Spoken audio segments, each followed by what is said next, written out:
আসসালামু আলাইকুম সবাইকে। আমি আজ রকমারিতে চলে এসেছি।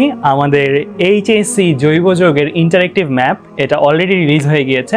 এটা কিন্তু রকমারিতে তোমরা অর্ডার করে ফেলতে পারবে। এখানে তোমরা কি কি পাবে, এখানে তোমরা যদি খুলো বক্সটা খুললে বক্সের ভিতরে 3টা পোস্টার পাবে, একটা অ্যালিফ্যাটিক যৌগের উপরে, একটা অ্যারোমেটিক যৌগের উপরে, আর একটা কার্বন সংখ্যার পরিবর্তনের উপরে। আমাদের যে এইচএসসি রসায়ন চ্যাপ্টারটার রসায়ন বইটা রয়েছে সেখানে কিন্তু আমাদের জৈব যৌগ সেটা 200 পেজ নিয়ে। এই প্রোডাক্টটি অলরেডি আমাদের যারা স্টুডেন্ট রয়েছে, যারা পাঠক রয়েছে, তাদের কাছে ইতিমধ্যে অনেক সাড়া পেয়েছে। এটা টানা 3 দিন ধরে লিডার বোর্ডে 1 নম্বরে ছিল রকমারির। এছাড়াও ওভারঅল র্যাঙ্কিং এটা টপ 5 এর মধ্যে আছে। সো তোমরা যদি মিস না করতে চাও তাহলে যারা এইচএসসি পরীক্ষার্থী রয়েছে, এইচএসসি ফার্স্ট ইয়ারে রয়েছে বা এইচএসসি দ্বিতীয় বর্ষে রয়েছে, তারা এই প্রোডাক্টটি রকমারি থেকে অর্ডার করে ফেলতে পারো।